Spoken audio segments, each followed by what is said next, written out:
Welcome back to another episode of Trading Secrets. Today we are joined by professional dancer, choreographer, and Dancing with the Stars legend, Val Chmerkovskiy. Did I do it okay or no? We'll keep it. Chmerkovskiy. Chmerkovskiy. Yeah. Oh, we're keeping this whole thing in because we're doing this right. Okay. One more time for the people. Let's hear it. Val Chmerkovskiy. Chmerkovskiy. Okay, Yeah. we got it. There you go. We practiced that before, guys. We're giving you a little behind the scenes. Have accomplished all that he could in the world of competitive dance. 14-time U.S. national champion, 2-time world dance champion. Val quickly rose to stardom after joining the show's cast in 2011. Since his TV debut, the dance champion continues to be a fan favorite both on and off the dance floor. Val continues to expand his talents as a dancer, choreographer, in addition to co-founding Dance With Me Studios, one of the nation's leading Latin and ballroom dance studios, where he also lends his experience as the venue's art director.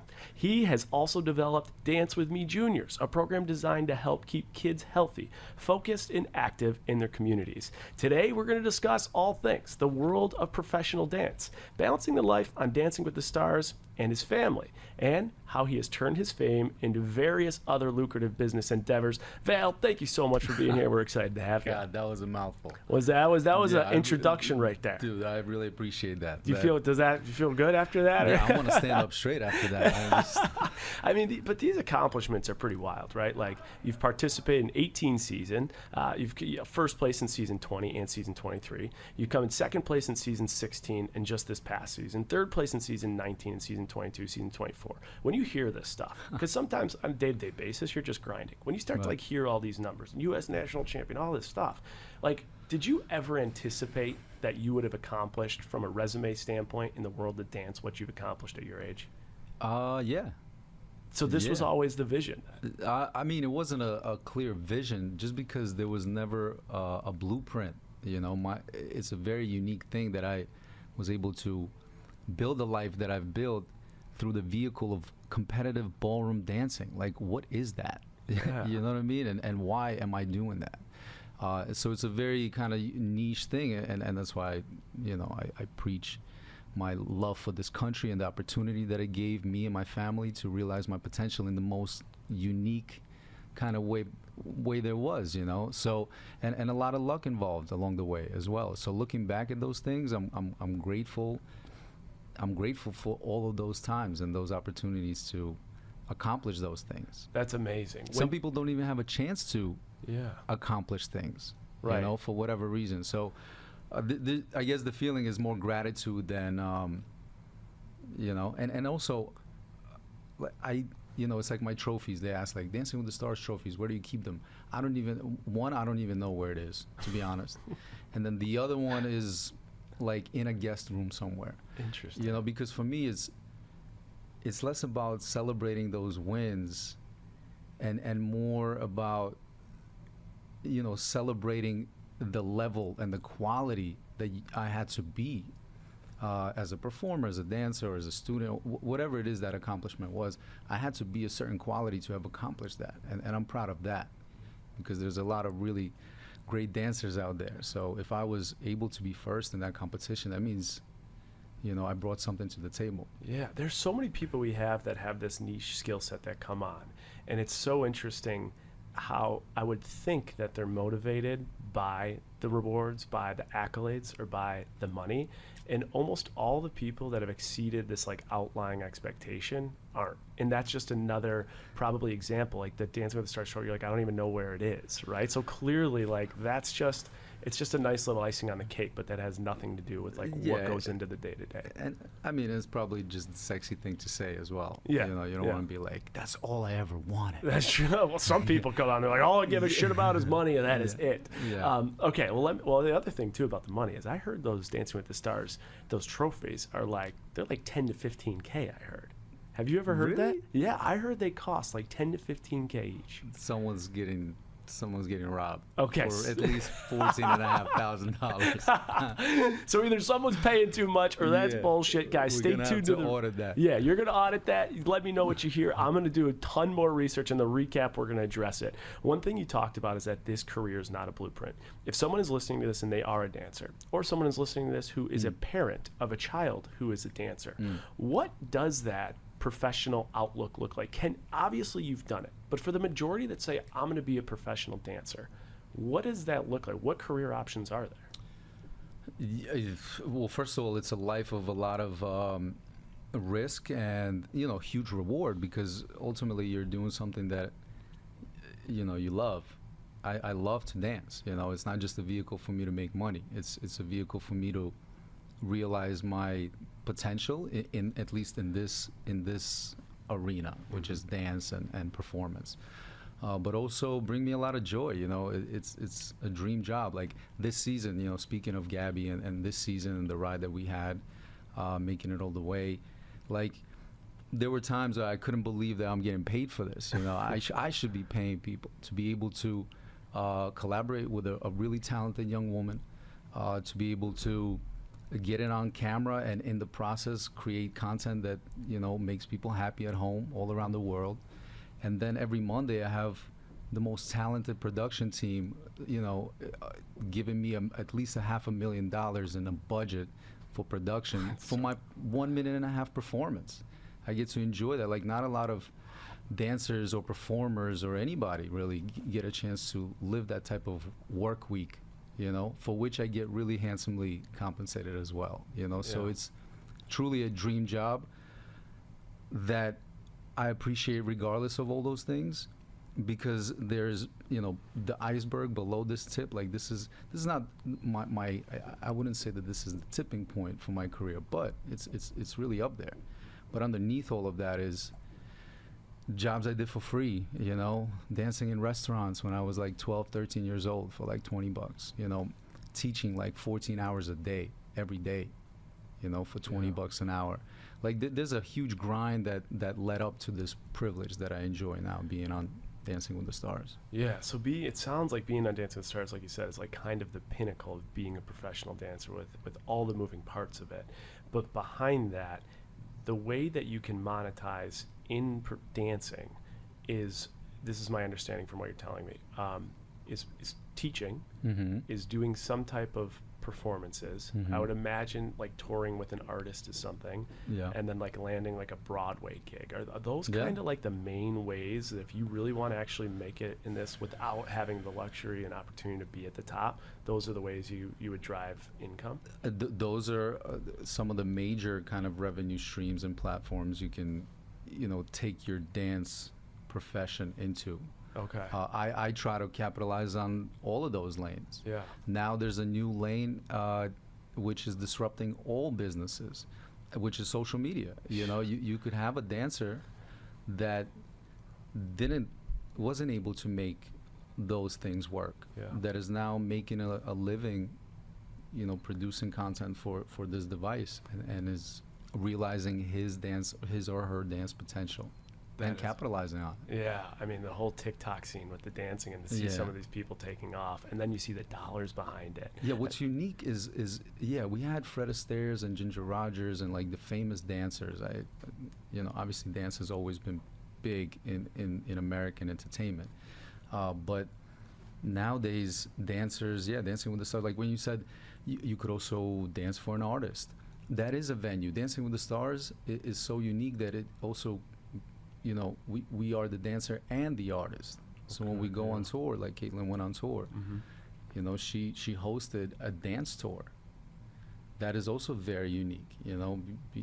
Very few dance acts are standalone, incredible, art that people go to. Usually there's some singing that's kind of complementing that, or is the feature, and dance is complementing that. Yeah. So it's a great kind of time for dance, and I'm proud of that. But again, my journey throughout wasn't me like, I want to be a dancer. It starts with like, I want to do whatever it takes to be successful in this country, because I'm watching my parents work their butt off, to give me these opportunities. So I was very aware at a very young age how much my dance lesson cost, and what my parents had to give up to pay that. And so in that class, that already drove me to produce effort and go places that maybe other kids weren't willing to go. I've talked about it a little on this podcast. Like, so I grew up playing hockey, right? Mhm. And I was talking about these days, hockey sticks are like $300-400, and I kind of got behind the cost of that sport and how crazy it is. One thing I have no idea about is if someone does have a kid that's getting into dance, what are those price points? Like to pay for lessons and to pay for like to really be trained well. Like, what is the cost of getting into dance if you're younger? Yeah, it's expensive. It's tennis. It's Yeah. golf. You know, Yeah. there are costumes you got to pay for. There's shoes and entry fees, and you know, a lot of major competitions are in Europe. You Okay. know, that was the big kind of tipping point for my career, is that my parents, you know, being immigrants in Brooklyn without really any money, found money to send me to Germany for you know, to the German Open Championship, where instead of like 3 couples that I was competing against here in America, there's like 600 couples from all over Europe, all over the world, competing for this really prestigious trophy. And so I was exposed to the best in the world. That allowed me to go back home and train, not for the challenge around me, but the challenge that I saw overseas. Again, now social media changes that, in a sense that you can see some of the best around the world from, you know, sitting at couch home. almost. Yeah, Yeah. yeah. Yeah. Back then, you had to really make the effort to go and see what that looks like. And then What age was that they sent you out? 12. 12 years old. Yeah, You're going 12 out to years Germany old. to compete at that level. Yeah. Wow, that's 11 years fascinating. old was the first time I competed against Mark Ballas Get out of at here. the U.S. Open. Yeah, and he was representing England. He was this British champion, little kid. Yeah. You know, and I was this kid from Brooklyn with my partner, and we met at the U.S. Open. And who won that battle? With your 14 U.S. titles, I I got to did. imagine you won that I one. did. And he was second, and he came in as the British, which is the most prestigious competition we have in the world. He had just won that. It was like the Interesting. Wimbledon of ballroom dancing. So now, fast forward to 2 weeks ago when he won Dancing with the Stars and we were second. That was a really Full circle Oh yeah, moment. huge circle. We have many circles like that. And Okay. so Interesting. it's- Of the pros that are on Dancing with the Stars, how many of them did you either compete or like know about them as professional dancers before you? Many. Really? Artem. So in regards to Caitlin, Artem is someone that I had known since I was like 18, competed against since I was like 19. Okay. Which Interesting. is a long time ago. Okay, so 2011 is Gleb, everybody, Gleb, all like really those a guys. lot of kids. Yeah, that's pretty cool. So it's a small it's circle. a very small circle. Of the people who are like at the premier level, whether you're coming from across the seas, you're in the States, you guys kind of know each other. Yeah. And have an idea of like who the who is in this up and coming. I know Artem before he even moved to the States.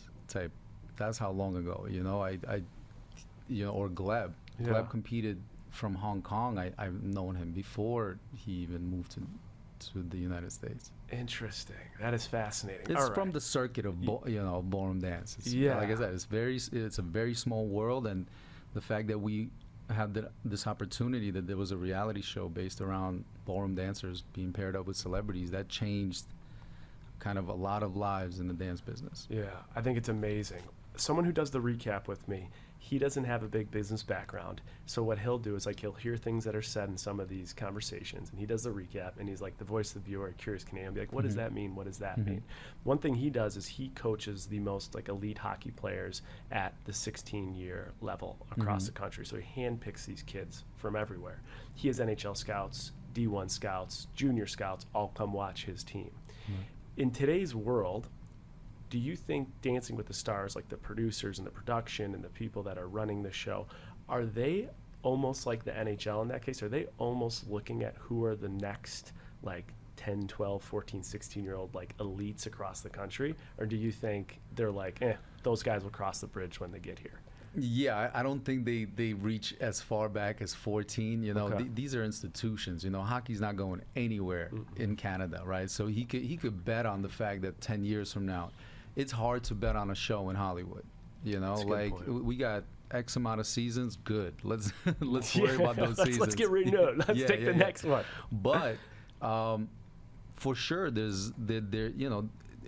I send a lot of because when the show is over, I'm still in the dance space. We have dance studios. We go on tour. I have a lot of friends in the dance world. I teach kids a lot. I teach adults a lot. I like I said, the space of dance is something I do all year round. And there are a lot of dancers that I come across that I'm like, yo, Dancing with the Stars, check her out or check him out. They would be amazing. Or, a couple from Europe that's moving to the States. I'll be like, yo, they'd be great on Dancing with the Stars. So I'm not stingy with my part on the show. I want Dancing with the Stars to be successful with or without me. Yeah. I think it's an important show for dance as a whole. Yeah, I love that. How did Dancing with the Stars find you? 2011, what was that journey like?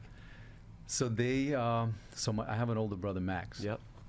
And he joined the show season 2, way before I joined. Right. And he kind of really quickly made a name for himself. How did he get found? He was the top professional dancer in the United States. Wow. Yeah. And they asked him for season 1 and he turned it down. How come? Because, we are proud, committed athletes and artists to our craft. And for us to sell out and move to babysit celebrities on a reality show in Hollywood was just not something that was interesting to us at all. Interesting.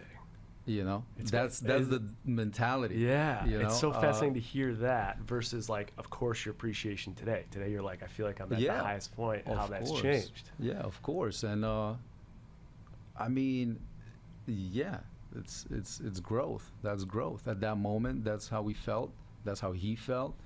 And and then season 1, it was kind of like a pilot season. It was only 6 episodes.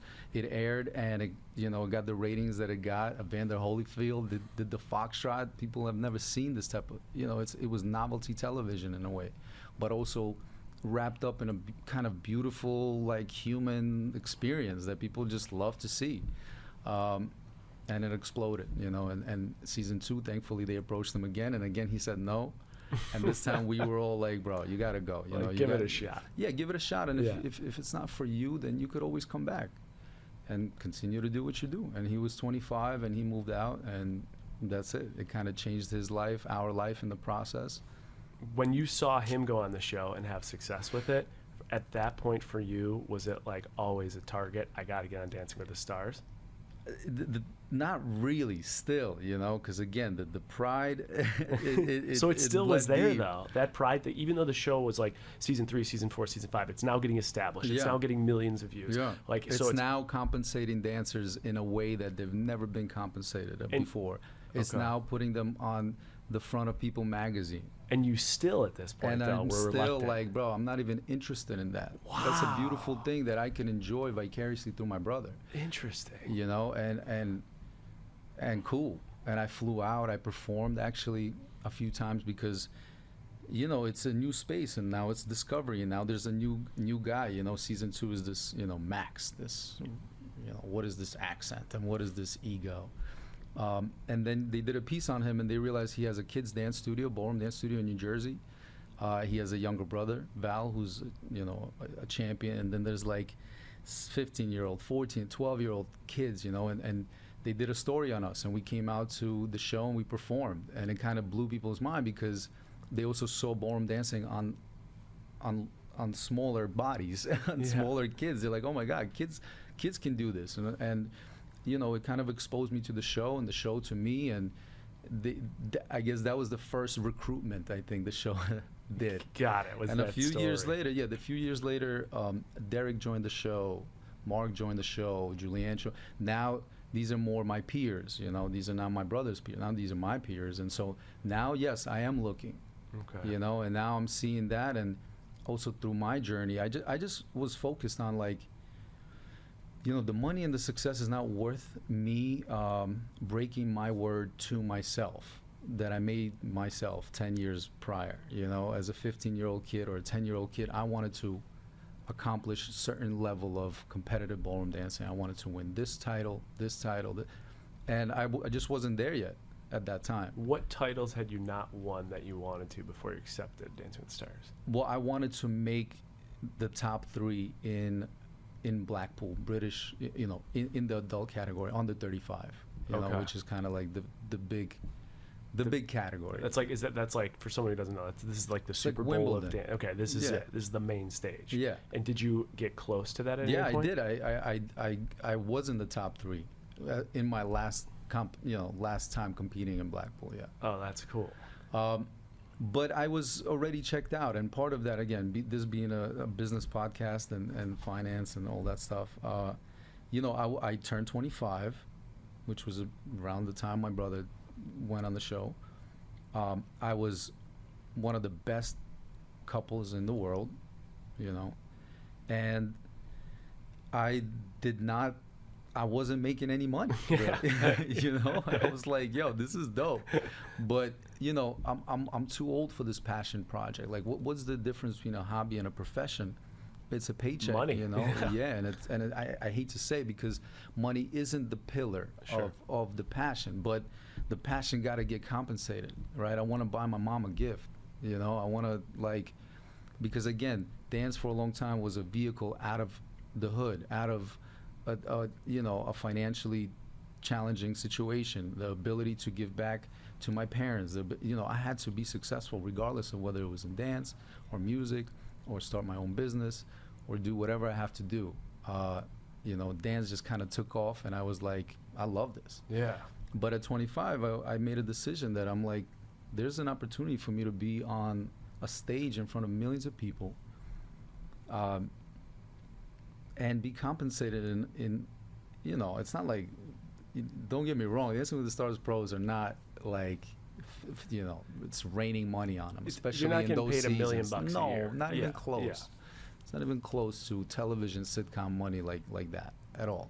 But relative to the average dancer, It's it was significant. really good. Yeah. When you come in top 3 in and what is it called one more time? The British Open, Blackpool. British- It's in Blackpool, England. Okay, Yeah. so Blackpool, England, the British Open. You come in top 3, which is like the Wimbledon. You get 250 pounds. You which knew is the like question before I asked $400. it. Yeah, bro, That's Yeah, I it? just spent $5,000 on my partner's dress. We as a couple, because as a couple we're a team, And you get $250. Yeah, $400, 250 pounds. And still to this day, 2022, it's still like that.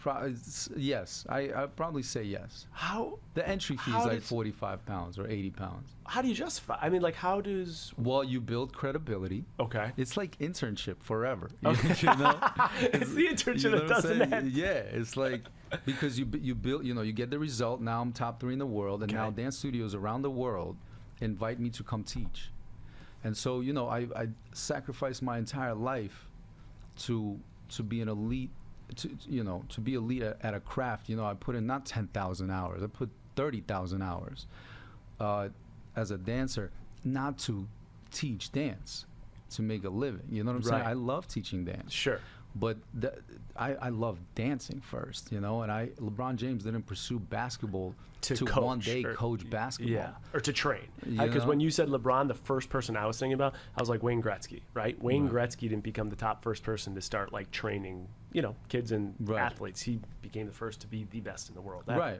Right, Gotcha. and you could do both, and Yeah. I love doing both. Cool. Don't get me wrong, I love teaching. I mean, it's such a vehicle for me to, truly use my gifts in Yeah. a way. But outside of that, it's hard for somebody to pursue something that doesn't, that then they have to go and work. That's what I'm saying.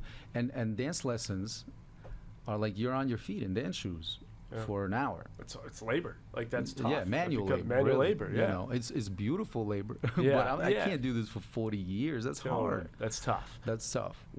So your brother, season 1 declined, season 2 almost declined, then goes on. Yeah. You go on in 2011, and you already talked about this balancing act of making the decision. Yeah. At any point, did you decline before you made the decision to go in 2011, or the first time they Yeah. came to you, did you take No, it? no. Yeah, no. Well, we had conversation. I came out here. Now I'm building relationships with production and people, and and so there's dialogue, and they're like, well, so when are you gonna join us?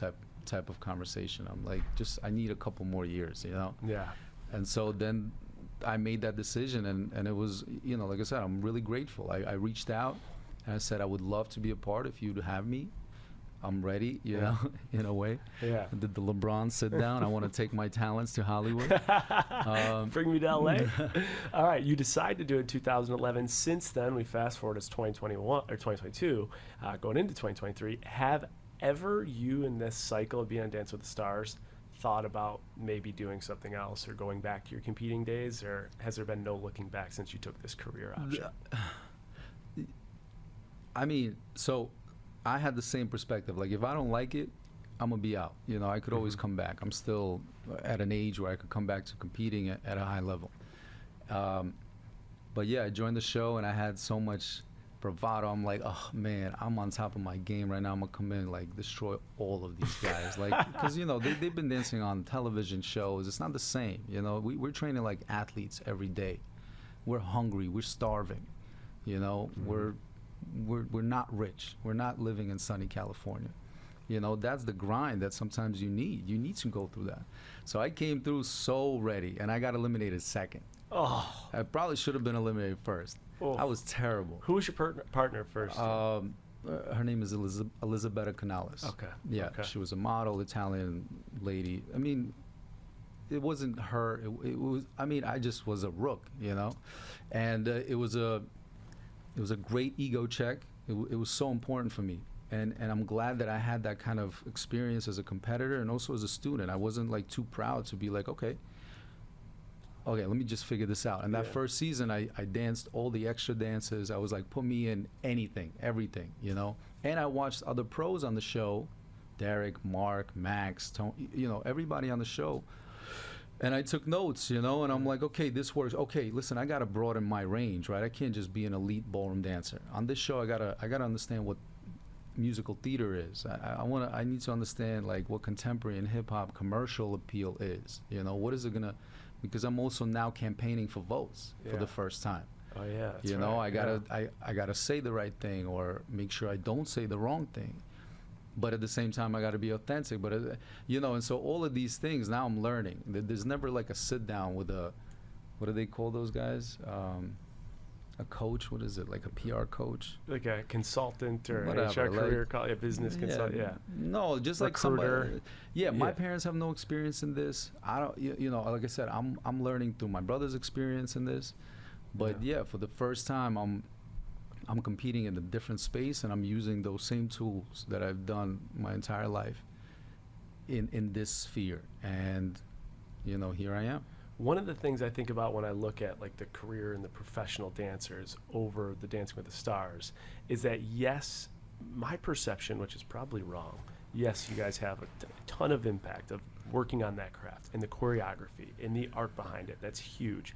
But also there's some like uncontrollables. Like I think about, you know, just who you get partnered with. Oh, yeah. Like, are they capable to what you can do?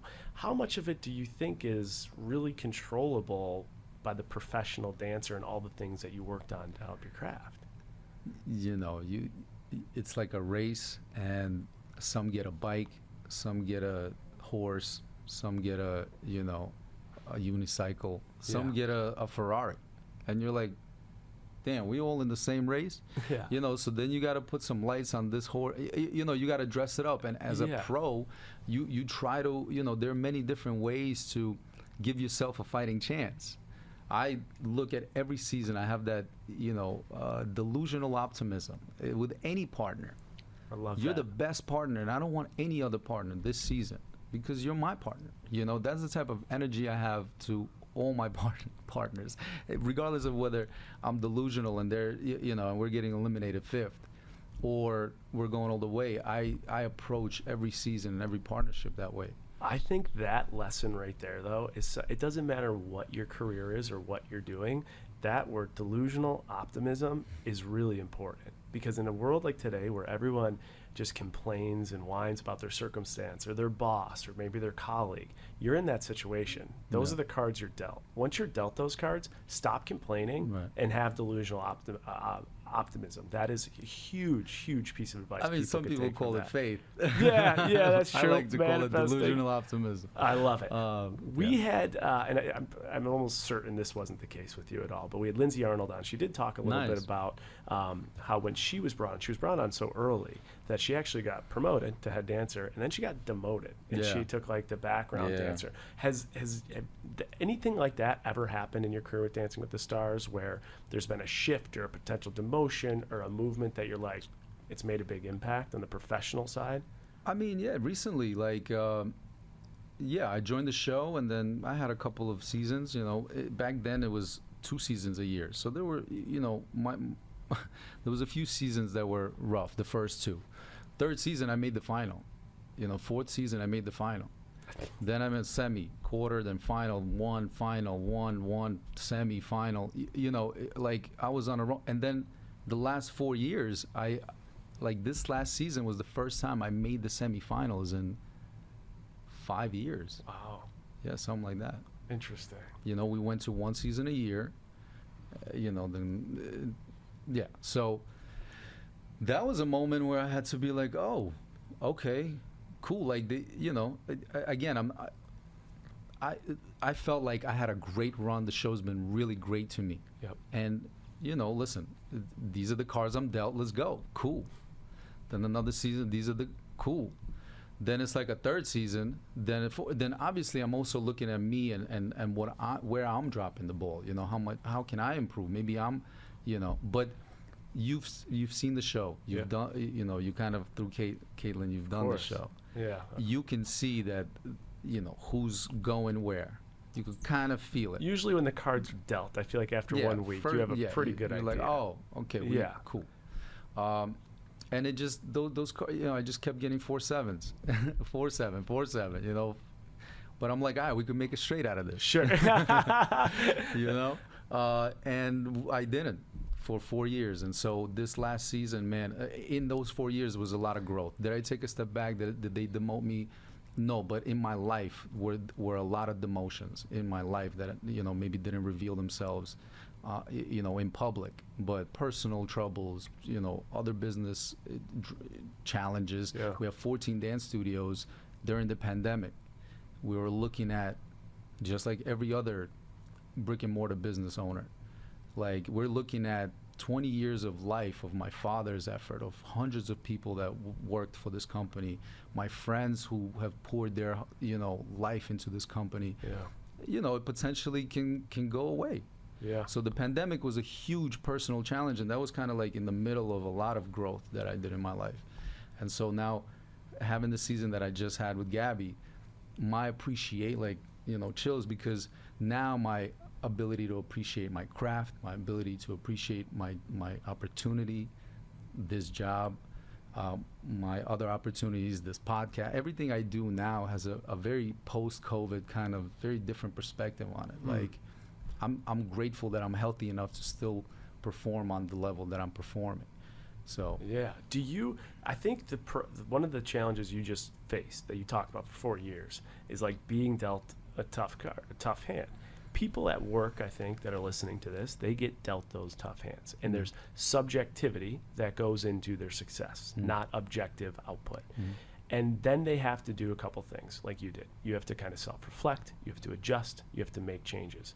But one of the things you have to do, in my opinion, is I think you have to actually vocalize, hey, boss, I don't think you're giving me a fair shot. You're not sending me to the right deals. You're not what can you help me out? Right. Did you have to do anything like that where you had to go have conversations with people to say, is there something I could do better? Is there or what, like, was there anything that you did through that you could give people advice back home to do if they feel like they're stuck like you felt you were for 4 years? Yeah. Yeah, I did. There's a difference between like complaining or being bitter, and just having a conversation, just having transparency with somebody that you love working with for a long time. Whether he's your boss or your peer or whatever, you have been both collaborating in the same space for a while. Have a conversation and say, I feel like, my approach was this. Wasn't, you're not giving me this, you're not giving me that. My approach was like, yo, you're giving me so many things. You bring me on the show, you compensate me really well, pull me in. Let me serve this project. I feel like I could do more for this company, for this project, for this show, for whatever. And I just want to do that. That's it. I think I can, and I can't do it if you don't kind of allow me the space or the opportunity to do so. I would love for you to meet me in the middle somehow. And do you think like that type of delivery and commentary definitely helped out? I think so. That's awesome. Because I think it's great. there's also a track record. Like I don't have those conversations Yeah. unless I feel it Right. genuinely, and then we do, and they've always met me in the middle, and then I feel a very strong responsibility to deliver, and now they have somebody that will look at me. You know what I'm saying? A year ago, I was heartbroken with my experience on the show, not because of the show, but just my experience has been a long time since I felt, like I said, with the success that I felt this season. Yeah. And then a year later, I couldn't champion the show more. Interesting. And all that was a conversation that we had, and it wasn't a complaint. It wasn't anything. It was just people coming together and saying, like, how can I be better for this project? Because I want to be, That's I think stepping into conflict too, right? Like you felt, because there's articles out there, whether it's true or not, that like a year ago or whatever, you were thinking about leaving the show, and just whatever that is, true or false. I think the idea here is step into conflict, like talk about these things if Yeah. you're back there, because look at the change in 12 months. Biggest champion, you're not leaving the show, you No. crushed it, you're back Yeah. at it. Well, yeah, and also it's like that's a headline that has this kind of negative connotation. Sometimes, the show has nothing to do with how I feel. That's the other thing. Is like we're very quick. We're dealt certain cards, and then we're very quick to point fingers and find like why did I get these cards because of this person. Yeah. It's nobody's fault, But I'm allowed to be disappointed with my situation without having to like pinpoint exactly who's responsible. Maybe it's just the situation. I just got to grind it out. Yep, I love that. All right, negotiation tips. You start with the show 2011, 2022. Your value increases with the show. There's more eyes on the show. What strategies do you negotiate or do you go through to negotiate for yourself to be compensated better? I look at, obviously, like I look at the market value, like I'm a big fan of sports. Yeah. I see salaries rise and I'm like, damn, it's not like they're hitting the ball harder. The truth is that just more people are watching them hit the ball. Yep. And so like it's a per eyeball basis, so to speak, Then I also obviously look at the value that I bring and what I want to bring. I know what I bring. Besides what you see on TV, I know what kind of peer and teammate I am, regardless of what project. If you and I go into a podcast together, I know that I want to, you'll get my undivided commitment. Yeah. And for that, I would feel happy with that. I wouldn't even think about it for X, Y, Z, But it's really, like, I try not to, how much you see, oh, okay, I want that. Do you talk to the other dancers about what you guys make? I don't. I don't. Yeah. I like I said, because I grew up in a business environment with the dance studios, I kind of have certain ethical boundaries in terms of conversation. Like even with the show, like I have really dear relationships with a lot of people who are in a position of authority over me. Yeah. I try to keep a very professional distance. Yeah, I don't abuse that love. I know how to divide and I think that also goes a long way. Totally. But yeah, I forgot what the question was. It was about just like establishing your new your value, negotiating. I'm not delusional, I'm not trying to. I'm everything that I do. I'm not someone's employee, and I'm never somebody's boss. Yep. We are two people on a team that have two different roles. Okay, interesting. Well, I think the idea of understanding your value and making sure that you're expressing it the right way with your employer, whoever it is, professionally, right, is huge. You got to be an advocate for yourself. And also, you got to prove yourself first. Yes. With all due respect, for free. Yeah. Sometimes. Oh, or interesting. for less. Yeah. And if you have, cool. Like we have a project right now with my brother that we're kind of developing, and budgets and all of that. It's important to think about, but I'm more interested in having equity in the future of this project rather than being compensated for like right now. And it's a conversation. Why is that? Why would you like equity over compensation? I agree with that strategy, but for people that Because don't. it has more longevity and Yeah. it becomes a passive income, rather than like my labor is what my labor costs and I want to get compensated for that, and that's it. I like it. Sometimes it just depends on the scenario. It also depends on the project. If I believe in the future of the project, I'm willing to work for free. I like that. Okay, another thing I wanted to ask you about is in people's workplace, there'll be competitors that will try and recruit them over. There are other shows out there, like So You Think You Can Dance. There's Mhm. a lot of different competitive dancing shows. Have you ever thought about taking a career shift into like a different show? I mean, I think, therefore I am. Yeah, okay, that's fair. I Yeah. think all the time. The thought, yeah. But not. I've never even been close to wanting to. It's like I'm still enjoying the NBA. I wouldn't want to, Go to the new league. yeah, Or the European league. or the European league. Yeah, And it's yeah. very competitive, and living in Barcelona is probably very sexy. Yeah. you know? Yeah. But I love where I'm at, and as long as I can continue to serve the project at the highest level, Mhm. I'd love to be a part of the show. Very cool. I'm a big numbers guy. I'm fast. But the other thing is that and you said these other shows, like So You Think You Can Dance, competitive shows. They're not. I don't look at them as competitive shows. Okay. The same way I don't look at myself as just a dancer on Dancing with the Stars. I answer to the space of dance, and Dancing with the Stars is a big part of that. But my studios are a big part of that. So You Think You Could Dance is a big part of that as well, as far as fostering a lot of new talent, a lot of which ended up on Dancing with the Stars. Artem, Alan, Jenna Johnson, my wife, Lindsay Arnold, they all started from So You Think You Could Dance. Mhm. These I think things can coexist. The Yeah. more companies, the better. The more shows, the better. That's a good point. A lot of times people think that dancers on the show have rivalries or animosity. I want to see Derek succeed. I want to see, not just because we're friends, but because as an incredible artist and someone that came from this project and is a ballroom dancer and identifies as someone from our field, I want to see him succeed. Because if he succeeds, then the world is looking at, oh, okay, I'm interested in that.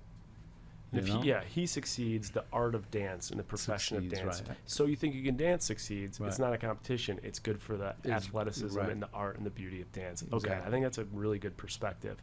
One thing I wanted to ask about is I'm a big ratings guy. I love Bachelors and whatever. I'll always go in what are the ratings? What are the ratings? I was blown away at the fact that they went Disney Plus only this season. Mhm. And I was thinking just because of the demographic, right? It's a higher age demographic that watches Dancing with the Stars. I think I read it was like 65% of people over 55 watch Dancing with the Stars, but the percentage of that group that's actually subscribed to Disney Plus is like less than 20%. For anybody listening, I will definitely fact check this because I have the stat at home and I'll put it in the recap.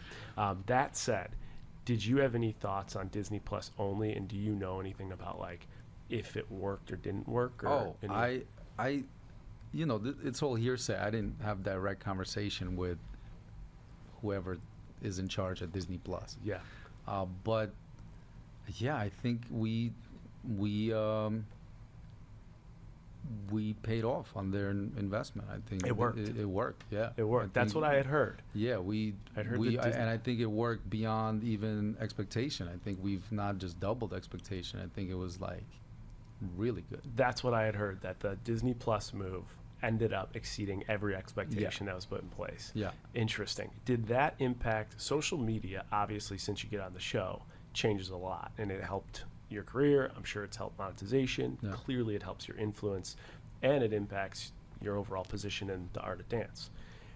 Did social media, following it all, change this season, being on Disney Plus only as opposed to network TV, or did you not see much change? I didn't feel it on Okay. social media. Gotcha. No, what I felt was, it's all in the same family, so it's nothing's gonna be taken. But we went from ABC to Disney. It's Sure. it's all Disney. But I definitely felt more relative, you know, like we had billboards again. You know, I haven't seen a Dancing with the Stars billboard in this town like for 10 years. Interesting. There was a billboard, a few. You know, the marketing kind of budget you could feel expanded. The quality, there That's was more cool. effort in pushing the show, and it really, I mean, there was a few small changes this season that paid huge dividends and created huge ripple effects throughout the show, which I think translated in the lens and therefore translated in the numbers. Very. Sorry to interrupt. We're at 45 now. 45, and the next one starts at 12:30, right? Yeah. Okay, cool. We'll just do I'll keep an eye. Thank you for that. Okay, big numbers guy, so I started the podcast. A number I've never heard about Dancing with the Stars. No, you already said it. I'm not coming at you too hard here. I know there's contractual things you can't talk about, so I won't push in those directions. But you had said budget $500,000 for the performance. I've never heard that. You said earlier in the Yeah, Is yeah, that yeah. how much you're telling me for one of your dances? 500,000. Absolute ridiculous estimate. I have no Okay, idea. okay, Yeah, okay, it might be gotcha. 100,000. Might be okay. But even 100,000, I don't think like you'd be surprised. You know, confetti, just the action of that confetti, like the. You know, sometimes you dance the paso, they have the fire Yeah. thing. So Yeah. even the CO2s, they call them. Like that could be 10 grand. And they got to block that the day before. And they got to, do it a couple of times. So It's a it's lot. not, I don't think I'm that far off when you think about everything that goes into just one performance. We also, Caitlin and I watching, said we thought the production value this season was greater than it's been in quite some time. As a pro, did you feel that too? I felt like it, but to be fair, Caitlin did it in 2020, which was, which is really unfortunate because it was a COVID season and it was very limited. The fact that it was even happening was a huge accomplishment. Out of context, like that's important to mention. There was no crowd in the room, which is a huge reason why you probably felt like, wow, this production feels so much bigger. Well, there was 300 people in the room. Yeah. That makes a difference, I think. Yeah. And then there was no commercials, which was a huge obstacle for the hands, the stage management.